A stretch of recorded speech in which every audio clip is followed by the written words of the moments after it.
हरिओम।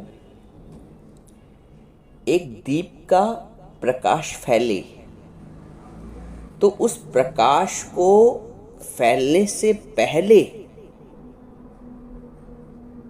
तीन चीजों की आवश्यकता होती है।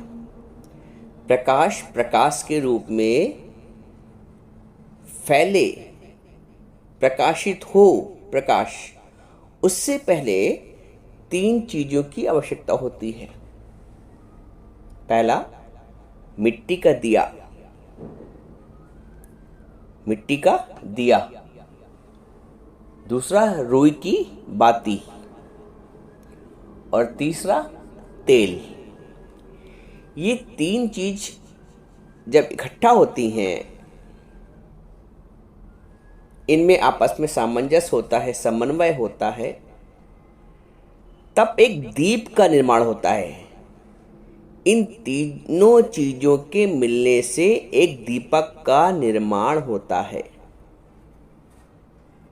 जब ये तीन चीज आपस में मिली, देखिए, बिना मिट्टी के दिए के भी दीपक नहीं बन सकता है, प्रकाश नहीं कर सकता है। ना अकेला मिट्टी का दिया प्रकाश करने में सक्षम है, ना अकेली रुई की बाती प्रकाश करने में सक्षम है, और ना ही अकेला तेल प्रकाश कर सकता है। तो तीनों का समन्वय ही प्रकाश को फैलाता है। तो दीपक तभी दीपक का रूप धारण कर सकता है, प्रकाश करने में सक्षम हो सकता है, जब इन तीनों चीजों का समन्वय हो। लेकिन एक स्थिति और इससे ऊंची की आती है। इन तीनों के समन्वय के पश्चात भी ये तीनों चीज, यानी मिट्टी का सकोरा, रुई की बत्ती, तेल, ये तीनों आपस में इकट्ठा भी हो जाए, समन्वय भी हो जाए, सामंजस्य भी हो जाए, परंतु फिर भी ये तीनों मिलकर भी प्रकाश करने में सक्षम नहीं हैं, प्रकाशित होने में समर्थ नहीं है। अब आती चौथी वस्तु की आवश्यकता, या चौथे योगदान की। वो चौथा योगदान भी बहुत महत्वपूर्ण है।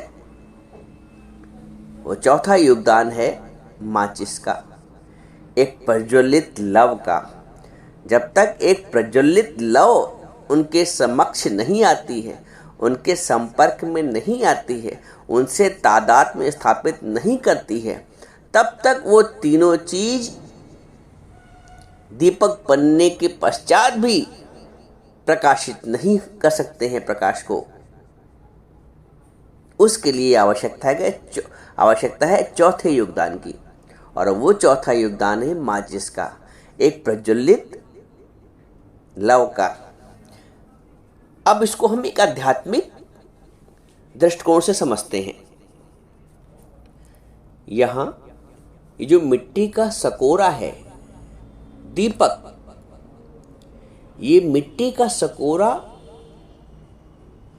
आपके शरीर का प्रतीक है, देह का प्रतीक है। और जो रुई की बाती है, वो आपके होने पने का प्रतीक है, आपके अहम का प्रतीक है। और जो तेल है, जिसके माध्यम से लव जलती है, वो तेल है आपका भाव, आपका विचार। और चौथी चीज, जैसे हमने कहा, चौथा योगदान, जिसके द्वारा ही ये तीनों मिलकर प्रकाश को फैलाने में समर्थ होते हैं। तो जो शरीर है आपका, वो मिट्टी का दिया के समान है। जैसे मिट्टी का दिया और शरीर। जो रुई की बाती है, वो आप आपका अहम, और जो तेल है वो आपका भाव है, विचार है, प्रेम है। अब इन, जैसे मैंने बताया, तीनों के मिलने से भी प्रकाशित नहीं कर सकता है अपने आप को, प्रकाश को फैला नहीं सकता है ये तीनों चीज मिलकर भी। चौथे की आवश्यकता आती है माचिस की, अर्थात गुरु की। गुरु ने स्वयं का प्रकाश को प्रज्वलित कर रखा है, इसलिए वो इस दीपक को भी प्रकाशित कर सकता है। तो शरीर हुआ आपका मिट्टी का सकोरा, या मिट्टी का सकोरा हुआ शरीर, रुई की बाती हुई आपका अहम, और आपका भाव हुआ तेल। जब रुई की बाती जलती है, अपने आप को सुलगाती है, तब प्रकाश, दीपक प्रकाश कर सकता है। ऐसे ही जब मेरा अहम जलेगा, जब जीव भाव, जो बाती है रुई की, वो जीव भाव का प्रतीक है। जब जीव भाव, जब मैं भाव जलता है, जब मैं भाव समाप्त होता है, तब आनंद का प्रकाश, प्रेम का प्रकाश फैलता है। तो हर व्यक्ति अपने आप में एक पूर्ण दीपक है। हर व्यक्ति अपने आप में एक पूर्ण दीपक है, क्योंकि तीन वस्तुएं, तीन चीजें, तीन साधन उसके पास पहले से ही विद्यमान है। शरीर भी है, होना पाना भी है, और भाव भी रहते हैं। कोई भी भाव विहीन नहीं होता है। तो भले ही भावों का रूपांतरण अलग हो, स्वरूप अलग हो विचारों का, परंतु है तो शरीर भी सबके पास है, होना पना भी सबके पास है, बिना होने पने के कोई है ही नहीं, और भाव और विचार भी सबके पास है। तो हर व्यक्ति अपने आप में संपूर्ण दीपक है, लेकिन फिर भी सच्चे अर्थों में प्रकाश नहीं हो पा रहा है। जो आनंद का प्रकाश है, जो प्रेम का प्रकाश है, जो सत्य का प्रकाश है, वो नहीं प्रसारित हो पा रहा है, वो नहीं फैल पा रहा है। कारण ये है कि एक प्रज्वलित दीपक संपर्क में नहीं आता है। जब तक एक प्रज्वलित दीपक संपर्क में नहीं आता है, तब तक वो प्रकाश करने में असमर्थ है। यहां पे गुरु का महत्व आता है। बिना गुरु के गति नहीं है। बिना गुरु के जीवन में आध्यात्मिक प्रकाश है ही नहीं, हो ही नहीं सकता। बिना गुरु के जीवन की लक्ष्य की प्राप्ति हो ही नहीं सकती है। गुरु ही हमको सत्य का सौदा कराता है। गुरु ही हमें हमारे जीवन के लक्ष्य की प्राप्ति कराता है।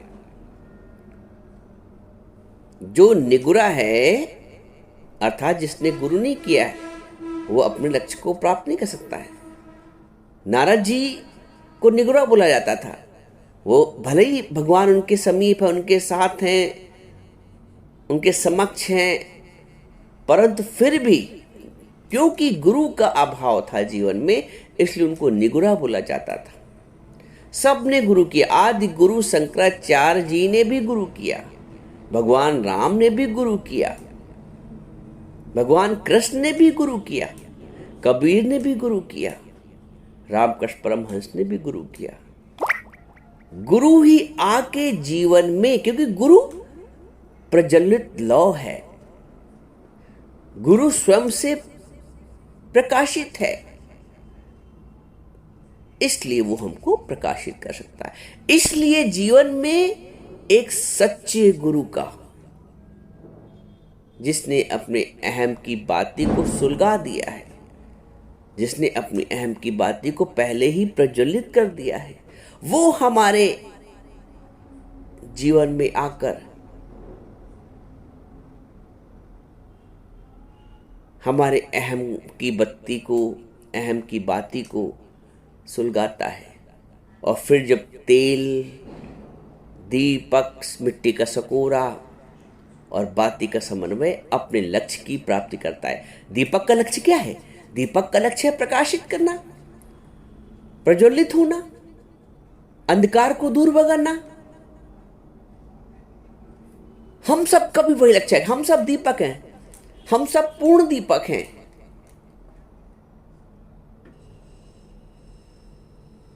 लेकिन एक सच्चे गुरु के अभाव में हम अपने प्रकाश को प्रकाशित नहीं कर पाते। जिस दिन एक सच्चा गुरु जीवन में आ जाता है, हम अपने उद्देश्य की प्राप्ति कर लेते हैं और हम अपने सच्चे प्रकाश को चहुओर सर्वत्र फैला सकते हैं। सत्य के प्रकाश को, प्रेम के प्रकाश को, आनंद के प्रकाश को, निष्काम के प्रकाश को। तब हम समर्थ होते हैं, तब हम सफल होते हैं जीवन के उद्देश्य को प्राप्त करने में। जब हमारा दीप जल जाता है।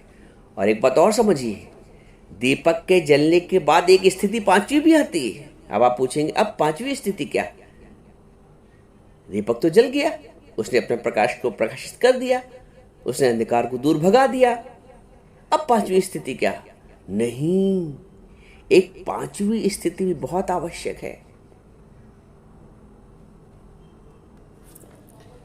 दीपक जलने के बाद भी उस पांचवी स्थिति का बहुत महत्व है। भगवान ने अर्जुन को गीता में बताया है।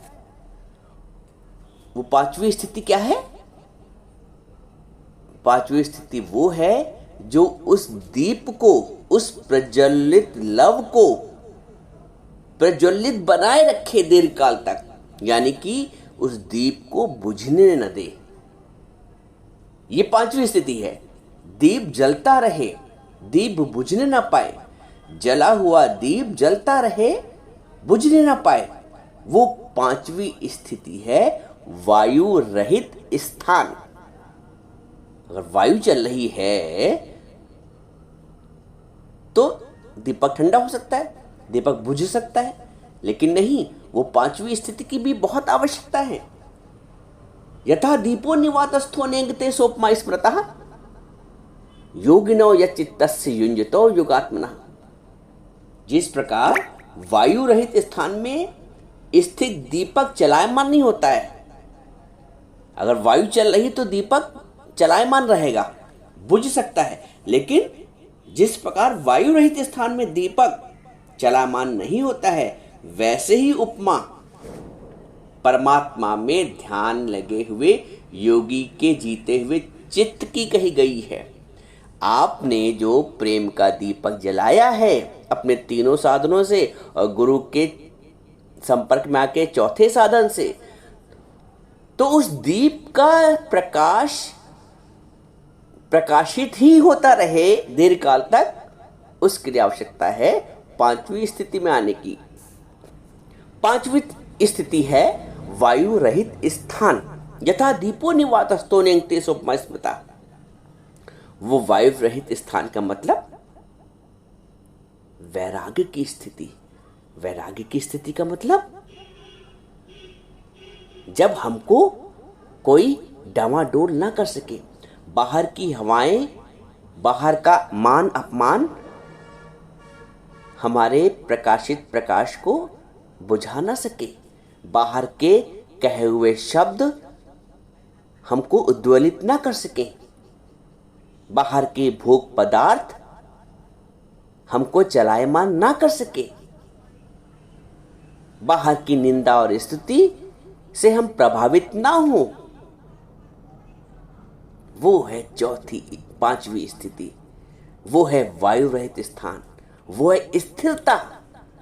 यदि ये पांचों स्थिति मिल जाती है तो जो प्रज्वलित दीप है वो अपना प्रकाश अनंत काल तक प्रकाशित करता रहता है। तो ऐसे दिया प्रकाशित करो अपने जीवन का कि अनंत काल तक आपका प्रकाश रहे।